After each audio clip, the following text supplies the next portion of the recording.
پیار ہو جائے نا، پیار تن تندور تے ہڈیاں بالن، اسی ہاواں نال تپایا، ہاواں نال تپایا، کپ کپ مکیاں پیڑے کیتے، اتوں عشق پلے تھن لایا، تن دا سالن من دی ہانڈی لون صبر دا پایا، غلام فریدہ میں ساری تیری تینوں وجہ یقین نہیں آیا۔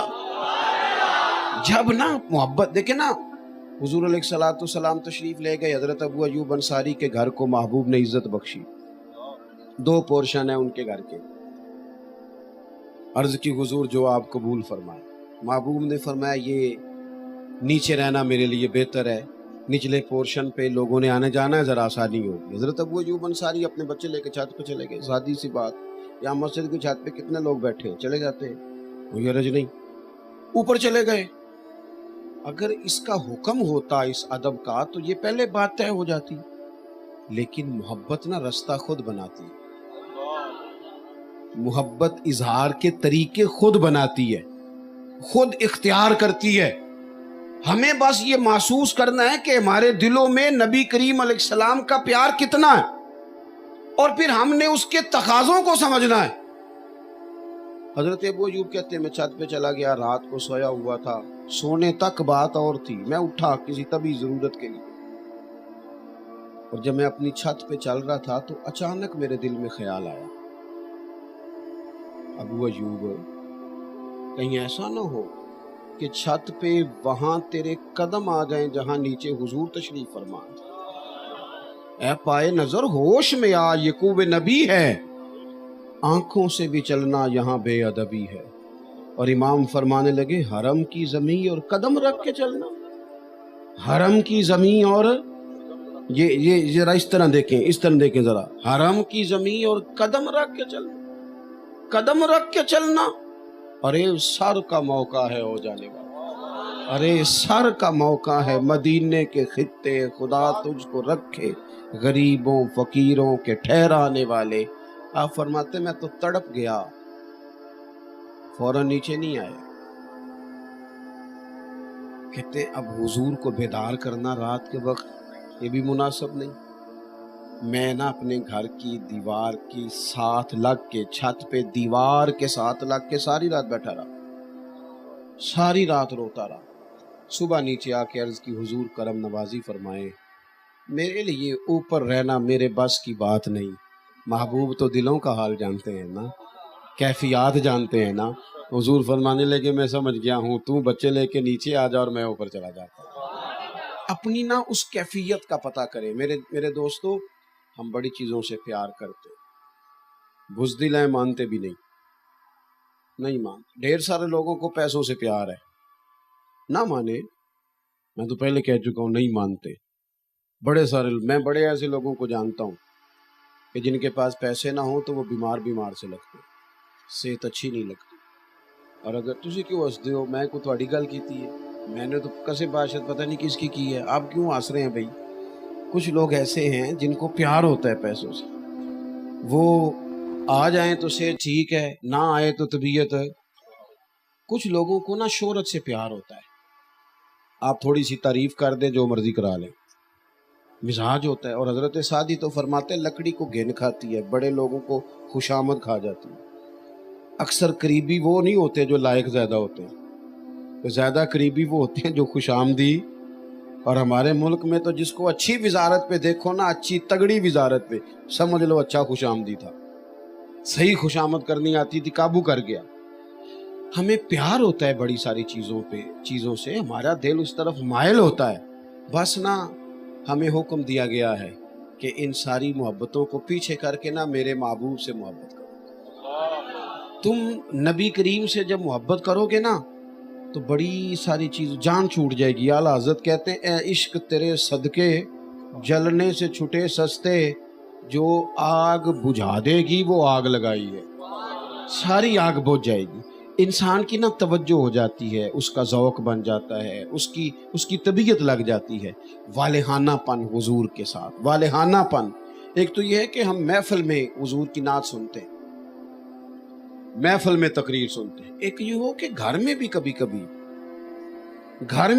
کبھی بندہ نعت سنتا رو پڑے، اور رج کے روئے. چھوٹے چھوٹے بچے ماں سے پوچھے اماں جی ابا جی نو کی ہے, کیا ہو گیا ابا جی اتنا رو رہے ہیں؟ اماں کے پتر آڈے والد دی بس دی گل نہیں, انہوں حضور دا مدینہ یاد ہو. ہمارے بچے ہم سے سیکھے, ان کا ذوق ہو, ان کا مزاج ہو. یعنی میلاد شریف آئے نا, میلاد شریف تو جناب بندہ نا خود جائے, ذوق سے جا کے وہ جھنڈیاں لیتا پھرے, شوق سے وہ لائٹنگ تلاش کے لائے, ذوق سے شوق سے تلاش کر کے. یہ نہ ہو کہ میں آگ چھڑیا اتنے 5,000 میں بھی دے چھڑیا, میرا بھی حصہ ملا دے. نہ اس طرح نہیں. وہ جو اچھے چاول ہوئے وہ ڈھونڈ کے لائے, وہ جو خوبصورت ترتیب ہے پکانے کی اس کو حاصل کرے. اس کی جب ساری توجہ, اس کا ذوق شوق اس کے بچے دیکھیں گے تو وہ سمجھ جائیں گے یہ کوئی خاص مسئلہ ہے. پھر یہ پیار جو ہے یہ آگے تقسیم ہوتا ہے. یہ محبت جو ہے جو بغیر تقریر کے لوگوں کے دلوں میں اتر جاتی ہے. میں نے کہا تھا باتیں زیادہ نہیں کرنی. ایک تو حضور سے پیار والہانہ ہو, اور دوسرا بات بھی والہانہ ہی ماننی ہے. ہم بڑے سیانے لوگ ہیں, ہم باقی سارے کام کر لیتے ہیں. تنخواہ بھی بغیر دعا کے لینے چلے جاتے ہیں, بغیر تعویذ کے. ہم زمینوں کی رجسٹریاں بھی بغیر دعا کے کرا لیتے ہیں. ہم سارے لین دین بغیر دعا کے کرا لیتے ہیں. لیکن اگر کوئی عالم, کوئی مبلغ, کوئی درویش کہے نا نماز پڑھا کرو تو کہتے ہیں میرے لیے دعا کریں. اللہ کے بندے باقی سارے کام تو نے بغیر دعا کے کر لیے. اور بڑی تکلیف سے کہتا ہوں, جب فجر 4:15 تھی تب بھی سو رہے تھے, اور جب 5:45 ہو گئی تب بھی.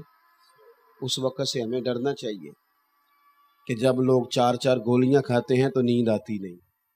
آج اپنی نیند کو پابند کریں اللہ رسول کا. وہ جب کہیں اٹھو تو پھر اٹھو, مزاج کو سمجھو. محبوب کا جو حکم ہے وہ سب سے فوقیت رکھتا ہے, سب سے. محمود غزنوی نے نا ایک دن اتنا بڑا ہیرا منگوایا, اپنے خزانے سے رکھا. بہت سارے لوگ تنقید کرتے تھے کہ یاد سے تیرا پیار کیوں ہے زیادہ. اس نے وہ منگوایا, رکھا. ایک وزیر سے کہا یار ذرا اسے توڑ دے. وہ کہنے لگا جی میں تو توڑ دوں گا, بادشاہ سلامت پر اتنا قیمتی ہیرا ہے, خزانے کا نقصان ہوگا, کیا ضرورت ہے. تو بادشاہ کہنے لگے بالکل تو نے ٹھیک مشورہ دیا, تو سیانا بندہ ہے, تو بیٹھ. دوسرے کو بلایا, اسے توڑ دے. وہ کہنے لگا میں توڑ تو دوں گا پر اس کی چمک دمک, ہیرے کا حسن, اس کی خوبصورتی, اس کا قیمتی ہونا, بادشاہ کیا کرے گا توڑوا. کہنے لگے بالکل تو بندہ ٹھیک ہے, تو جا کے بیٹھ. تیسرے کو بلایا, مشورہ دے کے چلا گیا. 7 لوگوں کو دعوت دی, صلاح دے کے چلے گئے. باری ایاز کی آ گئی, ایاز کی باری آ گئی. کہا ذرا یہ ہیرا تو توڑنا. اس نے پکڑا, تھوڑا زور سے مارا, 4 ٹکڑے کر دی. بادشاہ کہنے لگا تیرا دماغ ٹھیک ہے نہ, قیمتی ہیرا توڑ دیا. یہ بھی کہا تو اس پر بھی اس نے یہ نہیں کہا کہ تو آپ ہی تھے آکے ایسے, یہ نہیں. کہنے لگا غلطی ہو, میں بھول گیا تھا. بادشاہ کہنے لگا او چل یار تو زیادہ ہی آگے نکل گیا ہے, توڑا کیوں؟ جب تو دیکھ رہا ہے کہ ہر بندہ مشورہ دے رہا ہے, توڑا کیوں؟ اتنا قیمتی ہیرا, یہ سارے سیانے کہہ رہے تھے نہیں توڑ, تو نے کیوں توڑا؟ ایاز اٹھے, پہلے آنکھیں کھولی, پھر آنسو پونچھے, پھر اپنے جملے مرتب کیے, ترتیب دی, اور بڑے وثوق سے درد سے کہنے لگے بادشاہ میں نے زندگی میں طے کر لیا ہے کہ جو شے ٹوٹتی ہے ٹوٹ جائے, تیرا حکم نہیں ٹوٹنا چاہیے. ہم نے یہ طے کر لیا ہے کہ بس آپ کا حکم نہیں توڑنا, باقی سب ٹوٹ جائے. سانو قید سجن دا گہنا ہے, وہ جنج رکھے ایسا اونج رہنا, بس تیرا حکم. آپ دیکھیں میرے محبوب کے صحابہ کو, آپ نظر کریں حضور کے غلام. حضرت طلحہ بن برات جوان آدمی ہے, عشق لگا سی کھیڈاں کھیڈ دی, جوان بندے. نبی پاک علیہ الصلوۃ والسلام کی بارگاہ میں حاضر رہتے تھے. ایک دن محبوب کا دل کیا لوگوں کو پتہ چلے یہ پیار کتنا کرتا ہے. حضور نے فرمایا بڑی محبت کرتے ہو. عرض کی حضور آپ کریم ہیں. پتہ ہے حضور نے کیا فرمایا؟ بہانے نہ کریں. ہر نعت خواں, ہر خطیب, ہر مبلغ, ہر وائز کہتا ہے نا سب سے خوبصورت چہرہ نبی پاک کا, تو وہ تو داڑھی والا ہے, تو داڑھی شریف والا ہے. جب اتنا سنتے ہو تو پھر سمجھتے کیوں نہیں؟ غور کرنے کا مقام ہے نا بھائی. سب سے سنا ہے نا کہ حضور نے فرمایا نماز میری آنکھوں کی ٹھنڈک ہے. کیوں نہیں غور کرتے ہم؟ طے کر لو، فیصلہ کرو. کچھ بھی نہیں ہونے لگا، کچھ بھی نہیں. بڑے بڑے دنیا دار آئے، دنیا جیتنے نہیں دیتی. آپ 99 دفعہ کسی کے کام آئیں، ایک دفعہ انکار کریں، وہ کہے گا تو نے تو کبھی پوچھا ہی نہیں. کن کن کے پیچھے کیا وضاحتیں دے رہے ہو؟ کس کو کلیئر کر رہے ہو؟ چھوڑ دو، فقط اپنے اللہ رسول کی بارگاہ میں آ جاؤ. چھوڑ دو. تھک گئے ہم لوگ، بے حال ہو گئے. لیکن کہاں کوئی جیتا ہے؟ کریکٹر بدلے، حال وہی رہا. کل دادا بیچارہ بھی وہی کر رہا تھا، پھر بیٹا بھی وہی کر رہا ہے، آج پوتا بھی وہی کر رہا ہے. اس لیے نکلے، اپنے آپ کو سمیٹے. زندگی میں اتنا الجھاؤ پیدا کر لیا ہم نے کہ وہ اب تو لوگ جسمانی طور پر نہیں تھکے ہوئے، اب تو لوگ ذہنی طور پر تھکے ہوئے. الجھی باتیں، الجھے خیالات.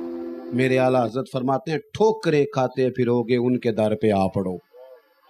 ٹھوکریں کھاتے پھرو گے، ٹھوکریں کھاتے پھرو گے ان کے در پہ آ پڑو. قافلہ تو اے رضا اول گیا آخر گیا، یہاں آ جاؤ. بس میری بات مکمل ہو گئی. نبی کریم علیہ السلام نے فرمایا طلحہ پیار کرتے ہو نا؟ حضور بڑا. فرمایا جاؤ اپنے باپ کی گردن کاٹ کے لاؤ. انہوں نے آخیا حضور پھر میں جاؤں، میں پھر چلا جے. حضور پھر واقعہ ہی فرمایا گردن کاٹ کے لاؤ. 1 منٹ نہیں لگایا، دوڑ پڑے اور سر پٹ دوڑے.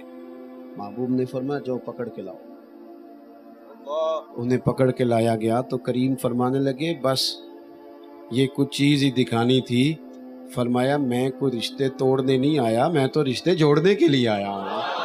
لیکن یہ ثابت کرنا تھا کہ کیفیات قلبی ہیں کیا. اپنے دل کی واردات پر توجہ کریں.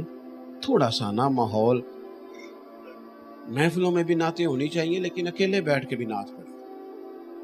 ہاں، رات کو نا کچھ حضور کا ذکر پاک ہو. صبح اٹھتے ہی نا 11 گھنٹے سے ہو کے بھی بندے تھکے ہی اٹھتے. میں دعوے سے کہتا ہوں صبح نہ نماز پڑھو اور ایک نعت حضور کی سنو. ایک نعت. جو چیزیں بندہ زیادہ سنتا ہے وہ گنگناتا بھی ہے. آپ سننا تو شروع کرو. مجھ سے ایک دوست نے پوچھا اس ربیع الاول میں محفل میلاد کی برکات کیا ہیں؟ میں نے کہا پڑھنا ذرا بلغ الاولیٰ بے. میں کیا ترجمہ سنا نہیں آؤں. میں کیا آؤں تے آئی نا نعتیں ہوندی ہے نا مولا یا صلی وسلم. یہ جو تیری زبان پہ چڑھا دی ہے یہ محفل نعت کی تو برکت ہے، یہ میلاد کی تو اپنا ذوق بنائیں، حضور سے دلچسپی. تباً ہم نا بڑا ذہن کو تھکاتے ہیں. وہ عارف رومی کہتے ہیں اللہ نے لوگوں کو عقل دی تھی استعمال کرنے کے لیے اور لوگ ساری زندگی عقل کے ہاتھوں استعمال ہوتے رہے. اب تھوڑا سا نا مزاج. اقبال جیسے لوگ تھک کے کہنے لگے خیرت کی گتھیاں سلجھا چکا ہوں، یا رب مجھے صاحب جنوں کر دے. تھوڑا سا نا مزاج درویشی والا بھی، ذوق والا بھی، درد والا بھی، پیار والا بھی. اللہ کریم مجھے آپ کو ساری امت کو دروازہ رسول کی گدائی عطا فرمائے. آخر دعوانا الحمدللہ. اللہم صلی علی سیدنا و مولانا محمد معدن الجود والکرم وآلہ وصحبہ وبارک وسلم. اللہ ہماری حاضری قبول فرما، ہمارے گناہ معاف فرما، ہمارے حال پہ رحمت فرما، عالم اسلام پر کرم فرما، پاکستان کے حق میں فضل والے فیصلے فرما، اندرونی بیرونی سازشوں سے معاف